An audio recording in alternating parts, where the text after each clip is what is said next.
তো এই বানু ইসরাইল এদের গোলামি এবং আমাদের গোলামি কাছাকাছি একই রকম। তো বানু ইসরাইলকে যেই যেই পদ্ধতি দিয়ে ফেরাউন গোলাম বানিয়ে রাখত, তার একটা বড় পদ্ধতি হচ্ছে সুদি কর্জ, সুদি লোন, যেটার মূল দায়িত্বশীল হর্তাকর্তা ছিল কারুন, ফেরাউনের অর্থমন্ত্রী কারুন। এই কারুন বানু ইসরাইলদেরকে সুদি লোন নিতে উদ্বুদ্ধ করত এবং সুদি লোন দিত, এবং সুদি লোনের জালে আটকে ফেলে পুরো একটা জাতিকে গোলাম বানিয়ে দিয়েছে বানু ইসরাইলদেরকে। সেম ওই পদ্ধতিতেই আজকের মুসলমানদেরকে সুদি লোনে জর্জরিত করে গোলাম বানানো হচ্ছে। আজকের মুসলমানদের গোলাম বানানোর দুইটা উপায়। তো আমার মূল বক্তব্যের বিষয়বস্তু হচ্ছে মুসলমানদের যে দাসত্ব এবং গোলামি, এই দাসত্ব এবং গোলামির জিনজির থেকে মুক্তির উপায় কি। এখানে আরও একটা পয়েন্ট তুলে না ধরলেই নয়। আমরা আজকে যেই লেভেলের গোলামি এবং দাসত্বে আছি, ঠিক এই লেভেলের অথবা এর চেয়ে বেশি গোলামি এবং দাসত্বের জিনজিরে আবদ্ধ ছিল বানু ইসরাইল। বানু ইসরাইল কারা, কে বলতে পারবেন? হাত উঠান। ইয়াকুব আলাইহিস সালামের বংশধর। জাযাকাল্লাহ খায়র, সুন্দর। ইব্রাহিম আলাইহিস সালাতু ওয়াস সালামের দুই ছেলে ইসহাক এবং ইসমাইল। ইসমাইল থাকলো এই যে মক্কা এখানে ইন্ডিকেট করেছিলাম, ইসমাইল থাকলো এখানে, আর ইসহাক হচ্ছে ওই যে ফিলিস্তিনের জেরুজালেম। তো ইসমাইলের বংশে নবী একজনই, তার নাম মুহাম্মদ সাল্লাল্লাহু আলাইহি ওয়াসাল্লাম। এর আগে আর কোনো নবী আসেনি ইসমাইলের বংশে, আর পরেও আর নাই। আর ইসহাকের বংশে অসংখ্য নবী। ইসহাকের ছেলে ইয়াকুব, ইয়াকুবের ছেলে ইউসুফ, ইউসুফের 300-400 বছর পর মুসা হারুনের পর ইউশা বিন নুন, তারপর সুলাইমান, দাউদ, তারপরে ইয়াহইয়া, ঈসা, জাকারিয়া, অসংখ্য নবী। দেখেন বানু ইসরাইলরা নবীর সন্তান হওয়ার পরেও মুসা আলাইহিস সালাতু ওয়াস সালামকে বলতেছে লান নুমিনা লাকা হাত্তা নারাল্লাহা জাহরাতান। মুসা, যতক্ষণ তোমার আল্লাহকে না দেখব ততক্ষণ তোমার তাওরাতে ঈমান আনবো না। অথচ এই বানু ইসরাইল এখনই 2 দিন আগে, 1 সপ্তাহ হয়নি, চোখের সামনে দেখেছে সমুদ্র ফেড়ে রাস্তা তৈরি হয়েছে, ফেরাউন ডুবে মরে গেছে।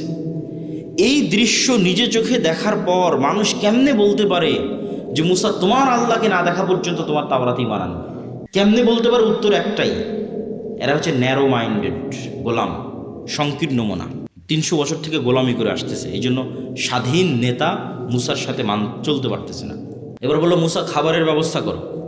মুসা আলাইহিস সালাম আল্লাহকে বললেন জান্নাত থেকে মান্না এবং সালোয়া, বিশেষ পাখি, বিশেষ মাশরুম, যে বিশেষ মাশরুমের বর্তমান বাজার মূল্য কেজি প্রতি 5 লক্ষ টাকা গড়ে এখন বাজার মূল্য। ওই বিশেষ মাশরুম আর পাখি জান্নাত থেকে আসতো, রাতের বেলা তাদের গাছের ডালে, তাদের বাড়ির চালে থাকতো ঝুলন্ত অবস্থায়। এই খাবার 1 দিন 2 দিন খাওয়ার পর তারা বলতেছে লান নাসবিরা আলা তুআমিন ওয়াহিদ ফাদউ লানা রাব্বাক। এই এক খাবার আমাদের ভালো লাগে না, তোমার আল্লাহকে বলো এই মরুভূমি থেকেই পেঁয়াজ, রসুন, আদা, চাল, ডাল সব উৎপাদন করে দিতে। এ হলো গোলাম কওম। গোলাম হলে এরকম ছেঁচড়া হয়, বুঝতে পেরেছেন? এরা তো নবীর সন্তান, এরা এরকম হলো কখন? 300 বছর থেকে গোলামি করতে করতে এরকম ন্যারো মাইন্ডেড ছেঁচড়া হয়ে গেছে। তা ওইটার সাথে আপনি আমাদের স্বভাব মিলাবেন, তাদের স্বভাবের সাথে একটু পরে মিলাবেন। আল্লাহ সুবহানাহু ওয়া তাআলা এদেরকে বললেন, ঠিক আছে তোমরা শাকসবজি খেতে চাও, এটা তো মরুভূমি, পাশেই বাংলাদেশের মতো উর্বর ভূমি আছে, তার নাম জেরুজালেম, ফিলিস্তিন। বিজয় করলেই হয়, যুদ্ধ করে বিজয় করো। 2 নাম্বারি বুদ্ধি, ছেঁচড়ামি, মিথ্যা, চুরি, দুর্নীতি, ধোঁকা, এই জিনিসগুলো যার মধ্যে আছে সে এমনি গোলাম। তাহলে এই জিনিসগুলো কোথায় থেকে তৈরি হয়? ওটাই তো গোলাম তৈরির কারখানা। এবার আশা করি বুঝতে পেরেছেন, এটা তৈরি হয় গণতন্ত্র থেকে আর সুদী অর্থনীতি থেকে। কেমনে হয় সেটাও বুঝিয়ে দিচ্ছি, তাহলে আপনি বুঝবেন গণতন্ত্র হচ্ছে গোলাম তৈরির কারখানা। তো আমরা তো অলরেডি ব্রিটিশদের 190 বছর ঔপনিবেশিক শাসনে গোলাম ছিলাম। গোলামি করতে করতে আমাদের রক্তের মধ্যে 2 নম্বরই মিথ্যা, ধোঁকা, এগুলো মিশে গেছে। আমরা আর ওই গোলামির বেড়াজাল থেকে বেরিয়ে আসতে পারছি না। কেন? পূর্ণাঙ্গ স্বাধীনতা আমাদের হয়নি। 47 থেকে নিয়ে আজ পর্যন্ত 70-80 বছরে আমরা ব্রিটিশ কাঠামোর মধ্যেই আছি। Bangladesh army is a legacy of British army. এই বাংলাদেশ আর্মি পাকিস্তান আর্মির খণ্ডিত অংশ, Pakistan army Indian army, Indian army British army. ফলত ব্রিটিশ আর্মিতে যা rules and regulation and law ছিল তাই বাংলাদেশ আর্মিতে ফলো হয়, কোনো 19-20 নাই। তারপর আমাদের যে কোর্ট, এটা ব্রিটিশ কোর্ট, সেটাই হুবহু ফলো হয়। আমাদের সংবিধান, পুলিশ আইন সব ব্রিটিশ, শিক্ষা ব্যবস্থা ব্রিটিশ। তাহলে পূর্ণাঙ্গ স্বাধীনতা আসেনি, ওই ফরম্যাটের মধ্যেই আছে। তো গণতন্ত্র চাপিয়ে দেওয়া আছে আমাদের উপরে, যেন এখানে নেতা বের না হতে পারে। পূরণ ব্যাকআপ টাকা দিয়ে দিয়েছেন। দুনিয়াতেই আল্লাহ অসংখ্য গুনাহের কাফারা টাকা দিয়ে দিয়েছেন। যেমন হজ করতে গিয়ে কোনো জায়গায় খামতি থাকলে দম দেওয়ার মাধ্যমে সেই খামতিটা পূরণ হয়ে যায়। তো দম মানে একটা দুম্বা বা একটা খাসি আল্লাহ রাস্তায় কুরবানি করা, তো ওইটা টাকা লাগে দুম্বা খাসি কুরবানি করতে। তাহলে ইবাদতের কমতি পূরণ হয়ে যাচ্ছে টাকা দিয়ে বা সম্পদ দিয়ে। ঠিক তেমনি রমজান মাসে কেউ যদি স্ত্রীর সাথে দিনের বেলায় সাংসারিক জীবনে যায় তো গোলাম আজাদ করতে হয়, নাহলে 60 জন মিসকিনকে খাওয়াতে হয়। তো 60 মিসকিনকে খাওয়াতেও টাকা লাগে, গোলাম আজাদ করতেও টাকা লাগে। তাহলে গুনাহের কাফারাও হচ্ছে টাকা দিয়ে, ইবাদতের কমতি থাকলে ওটাও পূরণ হচ্ছে টাকা দিয়ে। এই সেম সিস্টেমটা কিয়ামতের মাঠেও কাজ করবে। তথা কিয়ামতের মাঠে যদি কেউ কোটিপতি অবস্থায় উত্থিত হয় তো ওই কোটি কোটি টাকার মালিক ব্যক্তি তার ইবাদতের কমতির রিকভার আর তার গুনাহের কাফারা আর তার নামে আরোপিত মামলা মোকদ্দমার জরিমানা দুনিয়াতে যেমন টাকা দিয়ে ব্যবস্থা করা যায়, কিয়ামতের মাঠেও করা যাবে। জেল জরিমানা হয়েছে টাকা লাগে, অ্যাক্সিডেন্ট হয়েছে মেডিকেল ক্লিনিকে টাকা লাগে, কিয়ামতের মাঠেও টাকা দিয়ে সব হয়ে যাবে। সমস্যা হচ্ছে কিয়ামতের মাঠে নতুন করে টাকার মালিক হওয়ার সুযোগ নাই। টাকাটা এখন থেকেই কিয়ামতের ব্যাংক অ্যাকাউন্টে জমা করে যেতে হবে। তাহলে দুনিয়াতে ধনী হলে যা যা সুযোগ সুবিধা পাওয়া যায়, কিয়ামতের মাঠে ধনী হলে তাই তাই সুযোগ সুবিধা পাবে। কথা কি আমার বোঝা যায়? তাহলে আপনার নামে যা মামলা মোকদ্দমা আসবে কিয়ামতের মাঠে সব আপনি টাকা দিয়ে উদ্ধার হয়ে যেতে পারবেন যদি সেই পরিমাণ টাকার মালিক হন কিয়ামতের মাঠে। তো মালিক তো আর তখন হতে পারবেন না, এখন হতে হবে।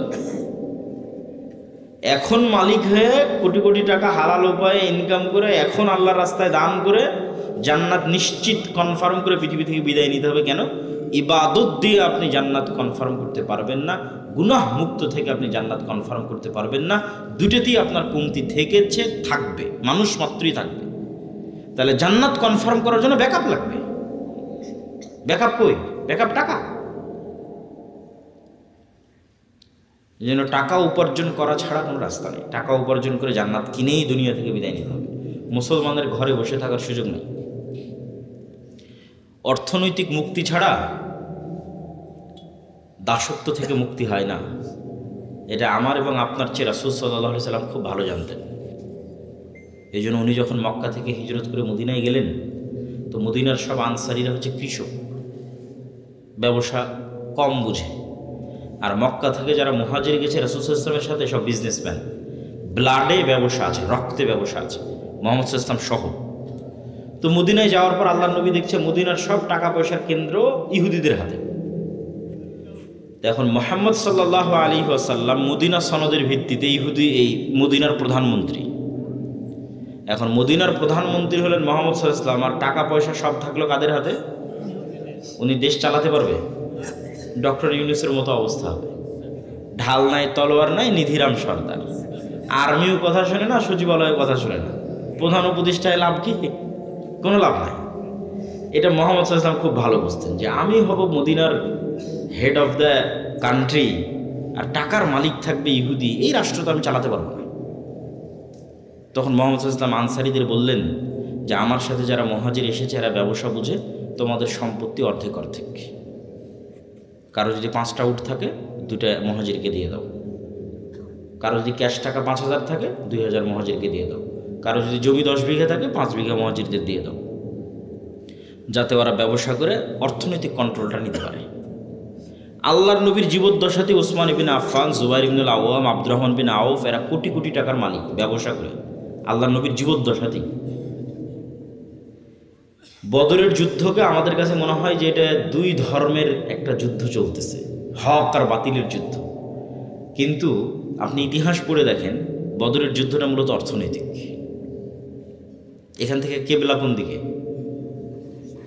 এইদিকে কেবলা, তাই না? এদিকে যদি কেবলা হয় তাহলে বুঝেন এইটা হচ্ছে মক্কা, এইটা মদিনা, আর এই যে মাইকটা এখানে রাখা আছে এটা সিরিয়া। এই পাশে সমুদ্র। এই সমুদ্রের ধার দিয়ে মক্কার মানুষরা আগের যুগ থেকে সিরিয়াতে ব্যবসা করতে যেত। আমাদের নবী মুহাম্মদ সাল্লাল্লাহু আলাইহি ওয়াসাল্লাম নিজে মক্কা থেকে সিরিয়াতে ব্যবসা করতে গেছে চাচার সাথে। এখন আল্লাহর নবী যখন মক্কা থেকে হিজরত করে মদিনায় গেলেন, মদিনায় যাওয়ার পরেই উনি বিজনেস রুট কাট অফ করে দিয়েছে মক্কার এই ব্যবসায়ীদের জন্য। ব্যবসায় বন্ধ। আবু সুফিয়ান কাফেলা নিয়ে ফেরত আসতে পারে না। ব্যবসায়িক কাফেলা নিয়ে আবু সুফিয়ান সিরিয়া থেকে ফেরত আসতে পারে না। মোহাম্মদ সাল্লাল্লাহু আলাইহি ওয়াসাল্লাম রাস্তা বন্ধ করে দিয়েছে। তখন তো মক্কার এই আবু জাহাল এবং যারা মক্কার কাফের মুশরিকদের মাথা নষ্ট যে এই মদিনা রাষ্ট্র যদি স্থায়ী হয় আমাদের তো ব্যবসা বন্ধ হয়ে যাবে, আমরা খাবো কি? বিজনেস রুট ক্লিয়ার করার জন্য বদরের যুদ্ধ হয়েছে। এই জন্য বদরের যুদ্ধ মদিনায় হয়নি, সমুদ্রের ধারে হয়েছে। যে রাস্তাতে ব্যবসা হতো ওই বিজনেস রুট ক্লিয়ার করার জন্য বদরের যুদ্ধ হয়েছে। টাকার যুদ্ধ, অর্থনীতির যুদ্ধ। তাহলে টাকার কি পরিমাণ গুরুত্ব বুঝেন, অর্থনীতির কি পরিমাণ গুরুত্ব। আজকে মুসলমানদের হাতে অর্থনৈতিক কন্ট্রোল নাই দেখেই তো মুসলমানেরা গোলাম। অর্থনৈতিক কন্ট্রোল ইহুদিদের হাতে দেখেই তো আমরা গোলাম। অর্থনৈতিক কন্ট্রোল আমেরিকার হাতে, ডলার ভিত্তিক যে অর্থনীতি, এটার কন্ট্রোল আমেরিকার হাতে দেখেই তো আমাদের কিছু করার নেই। তো আমি এই আলোচনা লম্বা করতে চাচ্ছি না। টাকার বিনিময়ে জান্নাত বিক্রি হবে এবং টাকা দিয়ে জান্নাত ক্রয় করতে হবে। এই জন্য মুসলমানদের উদ্যোক্তা হতেই হবে। মুসলমানরা চাকরিজীবী জাতি কোনোদিন ছিল না। এই ইউরোপীয় উপনিবেশ মুসলমানদের চাকরি শিখিয়েছে। মুসলমানরা ছিল মরুবিদুইন, যাযাবর, বিজনেসম্যান। নাহি মাকাম কি খুগ আর তবিয়তে আজাদ, হাওয়ায়ে সাইরে মিসালে নসিম পায়দা করে। যাই মুসলমানেরা, তোমরা নির্দিষ্ট কাজ আর নির্দিষ্ট এলাকার মুখাপেক্ষী নও। তোমরা তো সকালবেলার প্রবাহিত শীতল আবহাওয়ার মতো, যার কোনো সীমানা নাই, যার কোনো বর্ডার নাই। মুসলমান ব্যবসায়ীদের কোনো বর্ডার ছিল না। যত সাহাবীর জীবনী আছে তার 90% সাহাবী নিজ এলাকায় মারা যায়নি, নিজ দেশে মারা যায়নি। যে মক্কার ও মক্কায় মারা যায়নি, যে মদিনার ও মদিনায় মারা যায়নি। কে ইরাকে, কে সিরিয়ায়, কে ইয়েমেনে, কে আফগানিস্তানে, কে মরক্কোতে, কে আফ্রিকাতে, যে যেখানে পেরেছে সে যেখানে চলে গেছে। বিজনেস আর দাওয়াত, ব্যবসার দাওয়াত। জিন্দা কওমো কা ইহি হে আলামত কে বদলতি রহতি হ্যাঁ উনকা সুবহ শাম। আল্লামা ইকবাল লিখেছে, জীবিত কওমের এটাই চিহ্ন যাদের সকাল সন্ধ্যা পরিবর্তন হতে থাকে। যার সকাল সন্ধ্যা প্রত্যেক দিন একই রকম মতো মারা গেছে। সকালবেলা শুটবুট পরে অফিসে যায়, আবার বিকেলবেলা আসে, আবার সকালবেলা অফিসে যায়, আবার বিকেলবেলা আসে। তাহলে আর প্রতিদিনের সকাল সন্ধ্যা একই রকম। তাহলে এটা মৃত জাতি। আর মরু যাযাবর বিদুইন, আজ এখানে 5 দিন থাকলো গরু ছাগল উঠ নিয়ে, 5 দিন পর আবার 100 কিলোমিটার দূরে আরেক জায়গায় চলে গেছে। ওখানকার যুদ্ধ, ওখানকার পরিবেশ ভিন্ন। আবার দাওয়াত, আবার ব্যবসা নিয়ে আর এক এলাকায় চলে গেছে, সেখানকার পরিবেশ, সেখানকার সমস্যা ভিন্ন। আবার ওখান থেকে 1 বছর 2 বছর পর আবার আরেক জায়গায় চলে গেছে ব্যবসা দাওয়াত নেওয়ার। প্রত্যেক দিনের সকাল আর সন্ধ্যা পরিবর্তন হচ্ছে। এটাই জীবিত জাতি, এটাই মুসলমান উম্মাহ। আর ইউরোপীয় উপনিবেশ এসে মুসলমানদের শেখালো তোমরা চাকরি করো, যে আমরা হয়ে গেলাম গোলাম। ব্যবসায়ী হতে হবে, টাকা ইনকাম করতে হবে, প্রচুর পরিমাণে মসজিদ মাদ্রাসায় টাকা দিতে হবে। আমি আগে মনে করতাম, বাংলাদেশ ছাড়ার আগে, ইউরোপ যাওয়ার আগে মনে করতাম যে আমরা মুসলমানেরাই মনে হয় বেশি দানের কথা বলি আর বেশি দান করি। ইউরোপ ঘোরার পর, ইংল্যান্ড ঘোরার পর আমার এই ভুল ধারণা ভেঙে গেছে। আমাদের চাইতে ওরা বেশি দান করে, ওরা বেশি ডোনেট করে। এই জন্য তো খ্রিস্টান মিশনারিগুলো এত পাওয়ারফুল। এগুলো সরকারি টাকা নয়, এগুলো আপনাদের মতো সাধারণ মানুষের দানের টাকা। যে টাকাগুলো ওরা ইউরোপ থেকে, আমেরিকা থেকে, ইংল্যান্ড থেকে নিয়ে বাংলাদেশে ব্যয় করতেছে, এরকম সারা পৃথিবীতে ব্যয় করতেছে। এগুলো সব আপনাদের মতো সাধারণ মানুষ দান করেছে, সরকার নয়। এই পরিমাণ তারা দান করে। তা আমি সবার প্রতি উদাত্ত আহ্বান জানাবো যে আমরা আজকের এই প্রতিষ্ঠানে যে যতদূর সম্ভব আপনাদের স্বেচ্ছাসেবক যদি থাকে ভিতরে যাওয়ার জন্য বলে দেন। বৈঠকে দানে আমরা সবাই অংশগ্রহণ করি এবং আমি আমার বক্তব্যের মূল বিষয়বস্তুর দিকে এগিয়ে যাই। যে আমার বক্তব্যের মূল বিষয়বস্তু হচ্ছে গোলামি থেকে মুক্তির উপায়, দাসত্ব থেকে মুক্তির উপায়। আজকে মুসলমানদের যে গোলামি এবং দাসত্ব, এই গোলামি থেকে এবং এই দাসত্ব থেকে মুক্তির উপায় কি? আপনারা একটু 5 মিনিটের মধ্যে আপনাদের আদায়ের কাজটা শেষ করে ফেলেন। নিজ নিজ সবাই একটু নিজ নিজ জায়গা থেকে উঠে আশপাশ থেকে আদায় করে ফেলেন এবং সবাই অংশগ্রহণ করেন যে যতটুকু পারেন, এবং মূল বক্তব্যের দিকে মনোযোগী হন।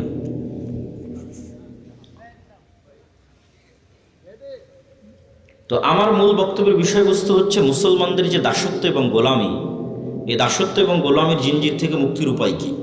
তার একটা আলোচনা তো এই দানের সাথে রিলেটেড রেখে করেই ফেললাম, যে অর্থনৈতিক মুক্তি ছাড়া দাসত্ব এবং গোলামি থেকে মুক্তির কোনো রাস্তা নাই। এবং এই অর্থনৈতিক মুক্তির গুরুত্ব বুঝাতে গিয়ে রাসূল সাল্লাল্লাহু আলাইহি ওয়াসাল্লামের অসংখ্য ঘটনা আপনাদের সামনে এবং রাসূল সাল্লাল্লাহু আলাইহি ওয়াসাল্লামের দিক নির্দেশনা আপনাদের সামনে তুলে ধরলাম। এখানে আরও একটা পয়েন্ট তুলে না ধরলেই নয়। আমরা আজকে যেই লেভেলের গোলামি এবং দাসত্বে আছি, ঠিক এই লেভেলের অথবা এর চেয়ে বেশি গোলামি এবং দাসত্বের জিঞ্জিরে আবদ্ধ ছিল বানু ইসরাইল। কারা বলেন তো? বানু ইসরাইল কারা? কে বলতে পারবেন? হাত উঠান। বানু ইসরাইল কারা? কে বলতে পারবেন? হাত উঠান। ইয়াকুব আলাইহিস সালামের বংশধর। জাযাকাল্লাহ খায়র। সুন্দর। ইব্রাহিম আলাইহিস সালাতু ওয়াস সালামের দুই ছেলে ইসহাক এবং ইসমাইল। দুই ছেলের নাম কি? ইসহাক এবং ইসমাইল। ইসমাইল থাকলো এই যে মক্কা এখানে ইন্ডিকেট করেছিলাম। ইসমাইল থাকলো এখানে, আর ইসহাক হচ্ছে ওই যে ফিলিস্তিনের জেরুজালেম। তো ইসমাইলের বংশে নবী একজনই, তার নাম মুহাম্মদ সাল্লাল্লাহু আলাইহি ওয়াসাল্লাম। এর আগে আর কোনো নবী আসেনি ইসমাইলের বংশে, আর পরেও আর নাই। আর ইসহাকের বংশে অসংখ্য নবী। ইসহাকের ছেলে ইয়াকুব, ইয়াকুবের ছেলে ইউসুফ, ইউসুফের 300-400 বছর পর মুসা হারুন, মুসা হারুনের পর ইউশা বিন নুন, তারপর সুলাইমান, দাউদ, তারপরে ইয়াহইয়া, ঈসা, জাকারিয়া, অসংখ্য নবী। তো এই বানু ইসরাইল, এদের গোলামি এবং আমাদের গোলামি কাছাকাছি একই রকম। তো বানু ইসরাইলকে যেই পদ্ধতি দিয়ে ফেরাউন গোলাম বানিয়ে রাখত, তার একটা বড় পদ্ধতি হচ্ছে সুদি কর্জ, সুদি লোন, যেটার মূল দায়িত্বশীল হর্তাকর্তা ছিল কারুন, ফেরাউনের অর্থমন্ত্রী কারুন। এই কারুন বানু ইসরাইলদেরকে সুদি লোন নিতে উদ্বুদ্ধ করত এবং সুদি লোন দিত, এবং সুদি লোনের জালে আটকে ফেলে পুরো একটা জাতিকে গোলাম বানিয়ে দিয়েছে বানু ইসরাইলদেরকে। সেম ওই পদ্ধতিতেই আজকের মুসলমানদেরকে সুদি লোনে জর্জরিত করে গোলাম বানানো হচ্ছে। আজকের মুসলমানদের গোলাম বানানোর দুইটা উপায়, একটা হচ্ছে গণতন্ত্র আর একটা হচ্ছে সুদ। কিন্তু মুসলমানেরা নিজেরাও জানে না যে দুই পদ্ধতির মাধ্যমে তারা কেমনে গোলাম আছে। জি, মহিলারাও এই দানে অংশগ্রহণ করবেন নিজ নিজ দায়িত্বে। তো সুদ এবং গণতন্ত্রের মাধ্যমে মুসলমানেরা কেমনে গোলাম আছে, এটা একটু বোঝার চেষ্টা করতে হবে, নাহলে খুব কঠিন হবে আমাদের মুক্তির রাস্তা। আল্লামা ইকবাল লিখছেন, नए ज़माने के आज़र ने तरश वाए हैं सनम और इंसार खुदाओं में बड़ा सबसे वतन है, इसका जो पैराहन है वो मजहब का कफन है। যে আজকে আধুনিক যুগে নতুন মূর্তি তৈরি হয়েছে,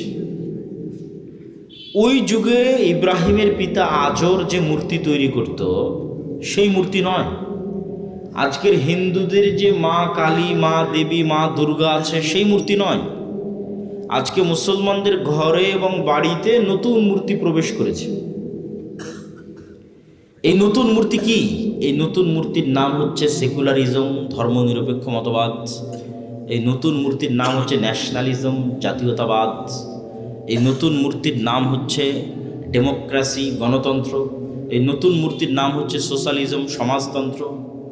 মুসলমানরা পৃথিবীর যে প্রান্তেই যান, তাদের পায়ে এই জিঞ্জিরগুলো বাঁধা আছে, এগুলো তারা ভেঙে বের হতে পারতেছে না, কোনো মতেই না। কেউ জাতীয়তাবাদের বেড়াজালে আটকে আছে, কেউ গণতন্ত্রের, কেউ ধর্মনিরপেক্ষ মতবাদের, কিন্তু সে ঠিকই বলতেছে আমি আল্লাহকে মানি, রব হিসেবে, ইলাহ হিসেবে আল্লাহর ইবাদত করি, সালাত আদায় করি, কিন্তু এই মূর্তির বেড়া, এই মূর্তির যে দাসত্ব, এটা ভাঙতে পারতেছে না। তো গণতন্ত্র কিভাবে এবং সুদ কিভাবে আমাদের গোলাম বানায়, আপনাকে আগে বুঝতে হবে গোলামির চিহ্ন কি। কেন বলা হচ্ছে বানু ইসরাইলরা গোলাম? কেন বলতেছি আমরা গোলাম? নেতার আলামত কি? গোলামের আলামত কি? দেখেন, বানু ইসরাইলরা নবীর সন্তান হওয়ার পরেও মুসা আলাইহিস সালাতু ওয়াস সালামকে বলতেছে লান নুমিনা লাকা হাত্তা নারাল্লাহা জাহরাতান, মুসা যতক্ষণ তোমার আল্লাহকে না দেখব ততক্ষণ তোমার তাওরাতে ঈমান আনবো না। অথচ এই বানু ইসরাইল এখনই 2 দিন আগে, 1 সপ্তাহ হয়নি, চোখের সামনে দেখেছে সমুদ্র ফেটে রাস্তা তৈরি হয়েছে, ফেরাউন ডুবে মরে গেছে। এই দৃশ্য নিজে চোখে দেখার পর মানুষ কেমনে বলতে পারে যে মুসা তোমার আল্লাহকে না দেখা পর্যন্ত তোমার তাওরাত ঈমান আনবে? কেমনে বলতে পারে? উত্তর একটাই, এরা হচ্ছে ন্যারো মাইন্ডেড গোলাম, সংকীর্ণ মনা। 300 বছর থেকে গোলামি করে আসতেছে, এই জন্য স্বাধীন নেতা মুসার সাথে চলতে পারতেছে না। তারা বলল, মুসা এই মরুভূমি সিনাই মরুভূমি, এখানে পানি নাই, এই সমুদ্রের লবণাক্ত পানি ভালো লাগে না। ওই ইস্তাসকা মুসা লিকওমি ফাকুল নাজরিব বিআসাকাল হাজার ফানফাজারাত মিনহু ইসনাতা আশারাতা আইনা ক্বাদ আলিমা কুল্লু উনাসিম মাশরাবাহুম, যে মুসা পানির ব্যবস্থা করো। মুসা আলাইহিস সালাম লাঠিতে পাথরে আঘাত করলেন, মরুভূমিতে পানি তৈরি হয়ে গেল।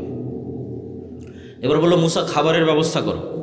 মুসা আলাইহিস সালাম আল্লাহকে বললেন জান্নাত থেকে মান্না এবং সালোয়া, বিশেষ পাখি, বিশেষ মাশরুম, যে বিশেষ মাশরুমের বর্তমান বাজার মূল্য কেজি প্রতি 5 লক্ষ টাকা গড়ে এখন বাজার মূল্য। ওই বিশেষ মাশরুম আর পাখি জান্নাত থেকে আসতো, রাতের বেলা তাদের গাছের ডালে, তাদের বাড়ির চালে থাকতো ঝুলন্ত অবস্থায়। এই খাবার 1 দিন 2 দিন খাওয়ার পর তারা বলতেছে লান নাসবিরা আলা তুআমিন ওয়াহিদ ফাদউ লানা রাব্বাক, এই এক খাবার আমাদের ভালো লাগে না, তোমার আল্লাহকে বলো এই মরুভূমি থেকেই পেঁয়াজ রসুন আদা চাল ডাল সব উৎপাদন করে দিতে। এ হলো গোলাম কওম। গোলাম হলে এরকম ছেঁচড়া হয়, বুঝতে পেরেছেন? এরা তো নবীর সন্তান, এরা এরকম হলো কখন? 300 বছর থেকে গোলামি করতে করতে এরকম ন্যারো মাইন্ডেড ছেঁচড়া হয়ে গেছে। তা ওইটার সাথে আপনি আমাদের স্বভাব মিলাবেন, তাদের স্বভাবের সাথে একটু পরে মিলাবেন। আল্লাহ সুবহানাহু ওয়া তাআলা এদেরকে বললেন, ঠিক আছে তোমরা শাকসবজি খেতে চাও, এটা তো মরুভূমি, পাশেই বাংলাদেশের মতো উর্বর ভূমি আছে, তার নাম জেরুজালেম, ফিলিস্তিন, বিজয় করলেই হয়, যুদ্ধ করে বিজয় করো। তখন ওরা বলছে ইযহাব আনতা ওয়া রাব্বুকা ফাকাতিলা, মুসা তুমি আর তোমার আল্লাহকে যুদ্ধ করো, আমরা পারবো না। ইন্না ফিহা কওমান জাব্বারিন লান নাদখুলা ফিহা হাত্তা ইয়াখরুজু মিনহা, আরে ওখানে তো বিশাল দেহের অধিকারী জাব্বারিন কওম আছে, ওরা যতক্ষণ বের না হবে আমরা ততক্ষণ যাব না। আল্লাহ তাদের উপর আযাব নাজিল করলেন 40 বছরের, ইয়াতিহুনা ফিল আরদি 40 সানা, 40 বছর পাগলের মতো মরুভূমিতে ঘুরপাক খাও। 40 বছর পর ক্ষমা করে দেওয়া হলো, ইউশাবিন নুনের মাধ্যমে হাতে তওবা করে জেরুজালেম বিজয় হলো। আল্লাহ সূর্যকে থামিয়ে দিলেন, জেরুজালেম বিজয় করার তৌফিক দিলেন। এত 40 বছরের শাস্তি পাওয়ার পর আল্লাহ সুবহানাহু ওয়া তাআলা সূর্যকে থামিয়ে দিয়ে ওদের জেরুজালেম বিজয় দিচ্ছেন। তারপরে আল্লাহ ওদের বলতেছেন, যখন তোমরা এই শহরে প্রবেশ করবা তখন সুজ্জাদান, তখন মাথা নত করে সিজদা অবস্থায় প্রবেশ করবা, আর মুখে বলবা হিত্তাতুন নাগফির লাকুম, যদি হিত্তাতুন বলো, হিব্রু ভাষায় হিত্তাতুন মানে আস্তাগফিরুল্লাহ, তাহলে তোমাদের ক্ষমা করে দেবো। এরা আল্লাহর এত বড় নিয়ামত পাওয়ার পরও জেরুজালেমে যখন প্রবেশ করলো তখন পিছন আগে দিল, মাথা উপরে দিল, আর মুখে হিত্তাতুনের জায়গায় বললো হিনতাতুন। দাউদ এবং সুলাইমান আলাইহিস সালামের যুগে আল্লাহ বললেন দাউদের কোরআন তেলাওয়াত শোনার জন্য শনিবারের দিন সমুদ্র এবং নদীর মাছেরা একত্রিত হয়, তোমরা শনিবারের দিন এই মাছগুলোকে ধরিও না। তারা বললো ঠিক আছে, শনিবারের দিন ধরবো না, মাছগুলোকে আটকে রেখে দিল, রবিবারের দিন ধরলো। যে আল্লাহ আপনি তো শনিবারের দিন ধরতে মানা করেছে, শনিবারের দিন তো ধরিনি, মাছ আটকে রেখে দিয়ে কী বারে ধরেছে? তাহলে 2 নম্বরই বুদ্ধিতে 1 নাম্বার না 2 নাম্বার? না বাংলাদেশিদের চেয়ে বেশি না কম? এইবার মিলাতে পারবেন যে আমি যে বলতেছি যে গোলাম আমি, আপনি কেমনে গোলাম হচ্ছি সেটা বুঝতে পারবেন যে 2 নম্বর বুদ্ধিতে আমরা বাংলাদেশিরা আছি না নাই। এই হলো বানু ইসরাইল। 2 নম্বরই বুদ্ধি, ছেঁচড়ামি, মিথ্যা, চুরি, দুর্নীতি, ধোঁকা, এই জিনিসগুলো যার মধ্যে আছে সে এমনি গোলাম। তাহলে এই জিনিসগুলো কোথায় থেকে তৈরি হয়? ওটাই তো গোলাম তৈরির কারখানা। এবার আশা করি বুঝতে পেরেছেন, এটা তৈরি হয় গণতন্ত্র থেকে আর সুদী অর্থনীতি থেকে। কেমনে হয় সেটাও বুঝিয়ে দিচ্ছি, তাহলে আপনি বুঝবেন গণতন্ত্র হচ্ছে গোলাম তৈরির কারখানা। তো আমরা তো অলরেডি ব্রিটিশদের 190 বছর ঔপনিবেশিক শাসনে গোলাম ছিলাম। গোলামি করতে করতে আমাদের রক্তের মধ্যে 2 নম্বরই মিথ্যা, ধোঁকা এগুলো মিশে গেছে। আমরা আর ওই গোলামির বেড়াজাল থেকে বেরিয়ে আসতে পারছি না। কেন? পূর্ণাঙ্গ স্বাধীনতা আমাদের হয়নি। 47 থেকে নিয়ে আজ পর্যন্ত 70-80 বছরে আমরা ব্রিটিশ কাঠামোর মধ্যেই আছি। Bangladesh army is a legacy of British army. এই বাংলাদেশ আর্মি পাকিস্তান আর্মির খণ্ডিত অংশ, Pakistan army Indian army, Indian army British army. ফলত ব্রিটিশ আর্মিতে যা rules and regulation and law ছিল তাই বাংলাদেশ আর্মিতে ফলো হয়, কোনো 19-20 নাই। তারপর আমাদের যে কোর্ট, এটা ব্রিটিশ কোর্ট, সেটাই হুবহু ফলো হয়। আমাদের সংবিধান, পুলিশ আইন সব ব্রিটিশ, শিক্ষা ব্যবস্থা ব্রিটিশ। তাহলে পূর্ণাঙ্গ স্বাধীনতা আসেনি, ওই ফরম্যাটের মধ্যেই আছে। তো গণতন্ত্র চাপিয়ে দেওয়া আছে আমাদের উপরে, যেন এখানে নেতা বের না হতে পারে। নেতা মানেই হচ্ছে সে 2 নম্বরে বেরোবে না, নেতা মানেই হচ্ছে সে মিথ্যার আশ্রয় নেবে না, নেতা মানেই হচ্ছে সে ধোঁকা দিবে না, নেতা মানেই হচ্ছে সে মাথা উঁচু থাকবে, মাথা বিক্রি করবে না, নেতা মানে সে টাকার কাছে মাথা নত হবে না, মানে সে কোনো প্রকার লিয়াজু লবিং 2 নম্বরই রাস্তার সাথে যার সম্পর্ক নাই, ও হচ্ছে রিয়াল হিরো, রিয়াল নেতা, প্রকৃত নেতা। নবীরা এরকম নেতা ছিল। তাহলে এইরকম নেতা তৈরির রাস্তা বন্ধ করতে হলে যেই রাস্তাতে লিয়াজু লবিং দুর্নীতি এগুলো শিখা যাবে সেটা ধরে রাখতে হবে, নাহলে তো সবাই নেতা হয়ে যাবে, সবাই উসমান হাদি হয়ে বসে থাকবে। তাহলে উসমান হাদি যেন না হতে পারে, তার জন্য গণতন্ত্র, ডেমোক্রেসি। তাহলে কি হবে? এক দল আর এক দলের বিরুদ্ধে তো বলবেই, একই আসনের মনোনয়ন প্রার্থী 6 জন 7 জন 10 জন, একজন আর একজনের চেয়ে মনোনয়নটা কে নিয়ে আসতে পারবে, তার জন্য লিয়াজু লবিং, টাকা পয়সার লেনদেন, মিথ্যা, ধোঁকা, দুর্নীতি, দুর্নাম সব অবলম্বন করে তারপরে মনোনয়ন পেয়েছে। এগুলো অবলম্বন না করলে মনোনয়ন পাবে না, ঘরে বসে থেকে মনোনয়ন পাবে না। ওকে 2 নম্বর রাস্তার মধ্যে যেই মনোনয়ন নিতে হয়েছে। তাহলে এই 2 নম্বর রাস্তা দিয়ে যে মনোনয়ন নিয়ে আসলো, তো আগেই গোলাম হয়ে বসে আছে। কালচার, গণতন্ত্র ওকে কি বানিয়ে দিল? গোলাম বানিয়ে দিল।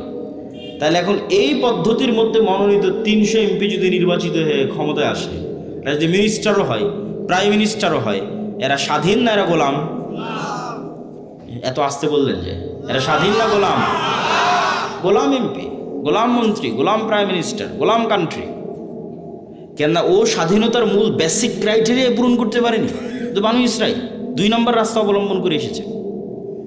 তাহলে যে 2 নম্বর রাস্তা অবলম্বন করে বড় হয়েছে, ওকে আমি আমেরিকা, আমি ভারত বলবো, বাবা তুই যা দুর্নীতি চুরি চামারি কর, কোনো সমস্যা নাই। বাংলাদেশের মানুষ যেদিন 36শে জুলাইয়ের মতো পিটুনি দিবে, পালিয়ে ভারতের আমেরিকায় চলে আসবে, সব টাকা পয়সা আমাদের এখানে পাঠাবে, কোনো সমস্যা নেই। তাহলে বাংলাদেশ এমন একটা গাভী, যেই গাভীর অসংখ্য দুধ, কিন্তু এই দুধ এই দেশে থাকে না, সব পাচার হয়ে বিভিন্ন দেশে চলে যায়। তাহলে এই দুধ যেন পাচার হয়, এর জন্য তো ওই রকম নেতাই তৈরি করা লাগবে, দুর্নীতিবাজ নেতাই তো তৈরি করা লাগবে। দুর্নীতিবাজ নেতা কী থেকে তৈরি হবে? গণতন্ত্র যদি না থাকে, গণতন্ত্র যদি না থাকে তাহলে তো দুর্নীতিবাজ নেতা তৈরি হবে না। আর ওসমান হাদিদের মতো নেতা যারা মেরুদণ্ড বিক্রি করে না, যারা লবিং লিয়াজু করে না, যারা সত্য এবং ন্যায়ের উপর অটল থাকে, এরা তো হুমকি। এরা আধিপত্যবাদীদের জন্য হুমকি, সাম্রাজ্যবাদীদের জন্য হুমকি। এরা তো বাংলাদেশের পক্ষে, এটা তো বিক্রি হয় না, এটাই তো নেতা, এরা তো বানু ইসরাইল নাই। ওই রকম নেতা যদি বের হয়ে আসেও এই গণতন্ত্রের বেড়াজাল দিয়ে, তাহলে এই যে ওসমান হাদির মতো হত্যা করে উড়িয়ে দেবে। বাংলাদেশের মানুষ কত অসহায়, যে বাংলাদেশের 90% মানুষ একটা রাজনৈতিক দল খুঁজে পায় না যে তার কথা তার মতো করে বলতে পারবে। এই ওসমান হাদি একজন ছিল যে বাংলাদেশের মানুষের কথা বাংলাদেশের মানুষের মতো করে বলতে পারত। এই ছেলেটা চলে যাওয়ার পর আর কেউই নাই, এত অসহায় বাংলাদেশের মানুষ। কেন কেউ নাই? ওই যে সবাইকে যে সেটিং করতে হচ্ছে, সবাইকে যে লিয়াজু লবিং করে আসতে হচ্ছে, তাহলে সে কেমনে আপনার কথা বলতে পারবে? সেটা বিক্রি হয়ে আসতেছে, লিয়াজু লবিং করে সেটা আপনার কথা বলতে পারবে না, গোলাম হয়ে আসতেছে। তাহলে কি অসহায়ত্ব আমাদের দেখেন। তো এই গোলামির কালচার কন্টিনিউ করার জন্য একটা ওয়ে হচ্ছে গণতন্ত্র, আর একটা ওয়ে হচ্ছে সুদ। কেন সুদ? রাসূলুল্লাহ সাল্লাল্লাহু আলাইহি ওয়াসাল্লাম বলছেন, আল্লাহুম্মা ইন্নী আউযুবিকা মিনাল মা'সামি ওয়াল মাগরাম। আল্লাহ লোন থেকে বাঁচতে চাই। বহু দোয়া আছে, গালাবাতিদ দাইনি, জালি'দ দাইনি ওয়া গালাবাতির রিজাল। হে আল্লাহ, ঋণের বোঝা থেকে এবং মানুষের আধিপত্য থেকে বাঁচতে চাই। তো কেন আল্লাহর নবী এত ঋণের বোঝা এবং লোনের বোঝা থেকে বাঁচতে চাইতেন? সাহাবীরা রাসূলুল্লাহ সাল্লাল্লাহু আলাইহি ওয়াসাল্লামকে জিজ্ঞেস করলে উনি উত্তরে বললেন যে যেই দিন থেকে মানুষ লোন নেওয়া শুরু করে, ওই দিন থেকে মানুষ মিথ্যা বলা শুরু করে। মা এবং বোনেরা যদি আজকে যারা উপস্থিত আছে, তারা যদি কিস্তির সাথে জড়িত হয়ে থেকে থাকে, তাহলে তারা খুব ভালোভাবে জানে যে কিস্তির টাকা সময় মতো পরিশোধ না করার জন্য কী পরিমাণ মিথ্যার আশ্রয় তাদের নিতে হয়, কী পরিমাণ মিথ্যা এবং ধোঁকা এবং বাহানার আশ্রয় তাদের নিতে হয়। তাহলে ওই যখনই ওই মিথ্যার মধ্যে চলে গেলেন, ধোঁকার মধ্যে চলে গেলেন, তখন আপনি আপনার আত্মসম্মান, আত্মমর্যাদা বিক্রি করে দিলেন। আপনি আর আপনার পেটে আর কখনো স্বাধীন সন্তান ওই সুলতান সালাউদ্দিন আইয়ুবী, মোহাম্মদ বিন কাসেম, খালিদ ইবনুল ওয়ালিদ, তারিক বিন জিয়াদ আর এই যুগের ওসমান হাদি এরা জন্ম নেবে না। বিক্রি হওয়া মস্তিষ্ক জন্ম নেবে টাকার কাছে। তাহলে ওটাও গোলাম তৈরির কারখানা। সুদ এমন ভয়ঙ্কর নিজাম যে পাকিস্তানের মতো একটা রাষ্ট্র পারমাণবিক শক্তির মালিক। কিসের পারমাণবিক শক্তির মালিক? পাকিস্তানের বাপেরও ক্ষমতা নেই, নিজের ইচ্ছাই ওই পারমাণবিক বোমের সুইচের বাটন দাবাবে। কেননা ও তো নিজেই কোটি কোটি টাকা IMF ওয়ার্ল্ড ব্যাংকের কাছে কর্য করে রেখেছে। তা IMF ওয়ার্ল্ড ব্যাংক আমেরিকা আর মানে পাকিস্তানের আব্বা, আমেরিকা যতক্ষণ অর্ডার পারমিশন না দেবে ততক্ষণ দাবাতেই পারবে না ওই পারমাণবিক বোমের সুইচ। তাহলে এই বড় বড় রাষ্ট্রগুলো গোলাম হয়ে আছে কিসের কাছে? সুদী অর্থনীতির কাছে, সুদী লোনের কাছে। আর এই বেড়াজাল আপনি ভাঙতে পারবেন না, এই সুদী বেড়াজাল আর এই গণতন্ত্রের বেড়াজাল, ইমান বিল গায়েব এবং তাওহীদ, এই দুটার সংমিশ্রণ ছাড়া। ইমান বিল গায়েব এবং তাওহীদের সংমিশ্রণ ছাড়া ভাঙতে পারবেন না। কিভাবে আপনাকে বুঝিয়ে বলি। ইমান বিল গায়েবের একটা বড় পাঠ হচ্ছে পরকাল, পরকালমুখী জীবন ব্যবস্থা, বস্তুবাদী নয়, দুনিয়ামুখী নয়। কল্পনা করেন আজকে এই পুরো বাংলাদেশের মানুষ আন্দোলন, মিছিল, মিটিং, ভোট করে আমাকে প্রধানমন্ত্রী বানিয়ে দিল। কল্পনা করেন আমি কালকে বললাম বাংলাদেশে আজ থেকে ইসলামী আইন চলবে। আমার এই ঘোষণার পরেই ভারত এবং আমেরিকা বাংলাদেশকে অর্থনৈতিকভাবে বয়কট করবে না? করবে না? করবে। যেমন ইরানকে বয়কট করেছে, যেমন ভেনেজুয়েলার প্রধানমন্ত্রীকে উঠিয়ে নিয়ে চলে গেছে, তো বয়কট করবে। তো যখন বয়কট করবে তখন এই দেশের যে সুযোগ সুবিধাগুলো আপনি এখন ভোগ করতেছেন, এখন এই যে বিদ্যুৎ চলতেছে, ডলার আসতেছে, প্রবাসীরা কাজ করতেছে, ইউরোপ আমেরিকায় অসংখ্য প্রবাসী আছে, বিজনেস চলতেছে, LC হচ্ছে, কত কি আছে, এগুলো সব একদিনে ডাউন হয়ে যাবে এবং এই ডাউন করার ক্ষমতা তাদের আছে। এই একদিনে যখন ডাউন হয়ে যাবে তখন আপনিও 1 সপ্তাহ 10 দিনের মধ্যে বলবেন রাখো তোমার এই আবদুল্লাহর ইসলাম আর মোহাম্মদ ইসলামের ইসলাম, আমাদের আগের জীবনই ভালো ছিল। কারেন্ট নাই, বিদ্যুৎ নাই, AC নাই, ফ্রিজ নাই, ডলার নাই, টাকা নাই, পয়সা নাই, কিসের ইসলাম? তখন আপনি আবার পরের দিন আন্দোলন, মিছিল, মিটিং করে নামিয়ে দেবেন। তাহলে অন্তত এই দেশের 20% মানুষ যতক্ষণ এই বিশ্বাসের উপর অটল না হবে যে পরকাল আসল, কিসের দুনিয়া, কাদের মতো পুরো একটা সম্প্রদায় আগুনের মধ্যে ঢুকে যাচ্ছে, মা সন্তান সহ আগুনের মধ্যে ঢুকে যাচ্ছে। কি সেই ইমান বিল গায়েব যে শান্ত শিষ্ট আরামের বাড়িঘর রেখে আগুনের মধ্যে জ্বলে মরে যাচ্ছে? কি সেই ইমান বিল গায়েব? ওই ইমান বিল গায়েব হচ্ছে এটা যে ওই আসহাবুল উখদুদ ওরা দেখতে পাচ্ছে, নিশ্চিত দেখতে পাচ্ছে যে আমার সামনে জ্বলন্ত আগুন, এটা আগুন নয়, এটা জান্নাত। বলেন আল্লাহু আকবার। আর পিছনে যে আমার শান্তির বাড়িঘর আছে ওখানে জাহান্নামের আগুন জ্বলতেছে, ওরা দেখতে পাচ্ছে যে ওখানে জাহান্নামের আগুন জ্বলতেছে। ওটাকে ওরা বাড়িঘর হিসেবে দেখতে পাইনি, ওখানে দেখতে পাচ্ছে ওখানে জাহান্নামের আগুন জ্বলতেছে, আমি ওখানে গেলে পুড়ে মরে যাব। আর যে সামনে জ্বলন্ত আগুন, এটা তো জান্নাত। অন্তত 20 থেকে 30% মানুষের ইমান যতক্ষণ ওই লেভেলে না যাবে ততক্ষণ কিসের আপনি ইসলাম কায়েম করবেন? সম্ভব নয়। বাংলাদেশের মানুষই এতটা দুর্নীতিগ্রস্ত, এতটা বস্তুবাদ, এতটা দুনিয়াবাদীর সাথে আক্রান্ত, এর আপনাকে টিকতে দিবে না, সম্ভব নয়। প্রত্যেকটা রন্ধ্রে রন্ধ্রে টাকার পাগল, ক্ষমতার নেশাগ্রস্ত লোকজন আছে। অন্তত 20% থেকে 30% মানুষের ইমান লাগবে ইমান বিল গায়েবে সর্বোচ্চ লেভেলের, পরকালমুখী, দুনিয়া বিমুখ। আর 20 থেকে 30% মানুষের লাগবে পূর্ণাঙ্গ তাওহীদ। আল্লামা ইকবাল লিখেছেন, ये दौर अपने बराहिम की तलाश में है, যে আজকের যুগের মুসলমানদের সকল সমস্যার সমাধানের একটাই রাস্তা, এই যুগের ইব্রাহিম লাগবে। এই যুগের ইব্রাহিম কোথায়? আজ থেকে 5000 বছর আগে ইব্রাহিম আলাইহিস সালাম এসেছিল, পূর্ণাঙ্গ শতভাগ তাওহীদে বিশ্বাসী। ওই পূর্ণাঙ্গ শতভাগ তাওহীদে বিশ্বাসী ইব্রাহিম কোথায়? আজকের মুসলিম উম্মার মতো ওই ইব্রাহিম লাগবে। তাহলে মুসলমানদের মুক্তির যাত্রা শুরু হয়ে যাবে। হ্যাঁ, আপনাদের মতো যারা আহলে হাদিস এবং সালাফি আছে তারা বড় শিরক, বড় বেদাত থেকে অনেকটাই মুক্ত, কিন্তু পূর্ণাঙ্গ শতভাগ তাওহীদের অনুসারী নয়। কিভাবে এটা আপনাকে বুঝিয়ে বলি যে কেমনে আপনি পূর্ণাঙ্গ শতভাগ তাওহীদের অনুসারী নন। ঠিক আছে, আপনি কবর মাজারে গিয়ে সিজদা দেন না, তাবিজ কবজ ব্যবহার করেন না, কিন্তু এই আপনি বিড়ি সিগারেটে আসক্ত। তাহলে যখন আপনি বিড়ি সিগারেটে আসক্ত তখন আপনার ইলাহ ওই বিড়ি সিগারেট, আমি বলিনি, আল্লাহ নিজে কোরআনে বলেছে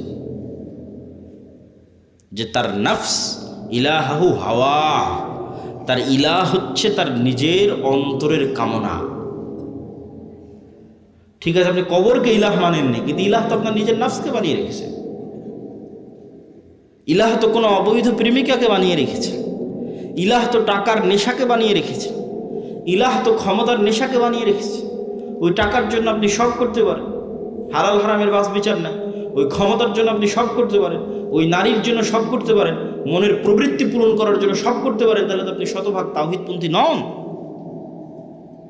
তাহলে তো আপনি ইব্রাহিম আলাইহিসসালাতু ওয়াসসালামের মতো হতে পারলেন না, যে ইব্রাহিম আলাইহিসসালাম ইসমাঈল আলাইহিসসালাম আসলামা ওয়া তাল্লাহু লিল জাবিন, নিজের ইচ্ছার বিরুদ্ধে গিয়ে সন্তানকে জবাই করতেছে, আর সন্তান নিজের ইচ্ছার বিরুদ্ধে গিয়ে জবাই হওয়ার জন্য রাজি হয়ে যাচ্ছে। কেন? সিদ্ধান্তটা আল্লাহর। এটা হলো শতভাগ তাওহীদ, যে আল্লাহর সিদ্ধান্তের সামনে পরিপূর্ণ আত্মসমর্পণ। তাহলে শতভাগ তাওহীদপন্থী 20% থেকে 30% মানুষ, আর ঈমান বিল গায়েবে সর্বোচ্চ স্তরের 20 থেকে 30% মানুষ হওয়া ছাড়া পূর্ণাঙ্গ ইসলামী বিপ্লব সম্ভব নয়। এই দাওয়াত আজকে আমি দিচ্ছি না, এই দাওয়াত শাহ ইসমাইল শহীদ দিয়ে গেছে আজ থেকে 100-150 বছর আগে। ওনার একটাই দাওয়াত ছিল যে আমাদের পূর্ণাঙ্গ ইসলামী বিপ্লবের আগে মানুষকে শতভাগ পূর্ণাঙ্গ তাওহীদে বিশ্বাসী হতে হবে, নাহলে পূর্ণাঙ্গ ইসলামী বিপ্লব সম্ভব নয়। শতভাগ তাওহীদে বিশ্বাসী এবং ঈমান বিল গায়বে ইয়াকিন আছে এরকম 20 থেকে 30% মানুষ লাগবে পুরো বাংলাদেশের। তাহলে এর উপর ভিত্তি করে পূর্ণাঙ্গ ইসলামী বিপ্লব কায়েম হবে। পূর্ণাঙ্গ ইসলামী বিপ্লবের সকল ক্রাইটেরিয়া রেডি আছে, শুধু ওই রকমের যোগ্য মানুষ নাই। তারপরে কি লাগবে? তারপরে আরো দুটো জিনিস লাগবে। এক, আমি পূর্ণাঙ্গ তাওহীদপন্থী মানুষ, ঠিক আছে, আমি পূর্ণাঙ্গ ঈমান বিল গায়ব অর্জন করলাম, ঠিক আছে, কিন্তু নেতা হওয়ার জন্য আরো দুটো জিনিস লাগবে। ওই দুটো জিনিস পূরণ না করতে পারলে নেতা হতে পারবেন না। একটা হচ্ছে আল্লাহ সুবহানাহু ওয়া তাআলা এই পৃথিবী যেই ফাংশনের উপর ডেভেলপ করেছে, ওই ফাংশন আপনাকে ইউজ করতেই হবে। তো এই পৃথিবীতে নেতা হওয়ার ফাংশন হচ্ছে জ্ঞান এবং শিক্ষা, এটা আল্লাহই দিয়ে রেখেছে। এখন এই জ্ঞান এবং শিক্ষার বাটন যদি ইহুদি খ্রিস্টান চাপে, তাও ওরা নেতা হয়ে যাবে। এই জ্ঞান শিক্ষার বাটন যদি হিন্দু ডোম চামার ম্যাথর মুচির চাপে, ওরা নেতা হয়ে যাবে। আল্লাহ কখনো তার রুলস ভাঙেন না। এখন এই নাটোর, এই এলাকার নাম কি? নাটোর সাধুপাড়া, এই অঞ্চলের যুবকেরা যদি মদ, বিড়ি, cigarette, TikTok video, YouTube, BPL, IPL, জুয়া, online betting, free fire, PUBG এগুলো নিয়ে ব্যস্ত থাকে, আর ওইদিকে ইসরায়েলের ইহুদি আর ইউরোপ আর আমেরিকার খ্রিস্টান ওরা যদি জ্ঞান অর্জনে ব্যস্ত থাকে ওদের সন্তানেরা, আল্লাহ বলবেন না, আল্লাহ তার রুলস ব্রেক করে বলবেন না যে ইহুদি খ্রিস্টান তোরা থাম, তোদের নেতা বানাবো না। আমার নাটোরের কিছু মদখোর জুয়াখোর বান্দা আছে, ওদের নেতা বানাবো, এইটা আল্লাহ করবেন না। নেতা হতে হলে গোলামীর জিঞ্জির আপনাকে নিজে হাতেই ভাঙতে হবে, সেটা জ্ঞান এবং শিক্ষা। জ্ঞান এবং শিক্ষায় সর্বোচ্চ স্তর অর্জন করার চেষ্টা ছাড়া নেতা হওয়ার আর কোনো রাস্তা পৃথিবীতে নাই। নেতা হওয়ার এই রাস্তা আল্লাহ নির্ধারণ করেছে। তলুতকে আল্লাহ বলছেন বাস্তাতাক ফিল ইলমি ওয়াল জিসম, যে আমি তলুতকে বানু ইসরাইলের নেতা বানিয়েছি, জ্ঞানে বড় তাই, জ্ঞানে বেশি তাই। আদমকে ফেরেশতা এবং জিনের উপর শ্রেষ্ঠত্ব দিয়েছি, জ্ঞানে বেশি তাই। আল্লাহ সুবহানাহু ওয়া তাআলা নিজের রুবুবিয়ত এবং উলুহিয়তের চ্যালেঞ্জ দিয়েছেন তার জ্ঞান দিয়ে, সবার চেয়ে অসীম জ্ঞানের অধিকারী তিনি। তাহলে শক্তিশালী হওয়ার, নেতা হওয়ার রাস্তা জ্ঞান, যে গ্রহণ করবে সেই নেতা হবে, আল্লাহ বাধা দিবেন না। আর মুসলমান যদি গ্রহণ না করে কি করার বলেন? কিছুই করার নেই। তাহলে 3 নম্বর রাস্তা হচ্ছে জ্ঞান অর্জন করতে হবে। 4 নম্বর রাস্তা সত্যবাদিতা এবং ন্যায়পরায়ণতায় অটল থাকতে হবে, পাহাড়ের মতো। যেটাতে আলোচনা শুরু করেছি যে 2 নম্বরই ধোঁকাবাজি, এগুলো যে গণতন্ত্র এবং সুদ থেকে আসে, ওটার বিপরীতটাই হচ্ছে সত্যবাদিতা ন্যায়পরায়ণতা অটল থাকা, ওসমান হাদিদের মতো। কিন্তু মুসলমানদেরকে আমরা ইসলামটা বুঝাতেই পারলাম না। বাংলাদেশের OC, DC, SP, AC land, sub registrar, সচিবালয়ে কত সচিব বসে আছে, আমরা তো বাহির থেকে তো এসে আর আমাদেরকে গোলাম করতেছে না, আমাদের লোকজনই তো গোলাম, বাংলাদেশের নাগরিকেরাই তো গোলাম, বাহির থেকে এসে কেউ গোলাম করতেছে না তো।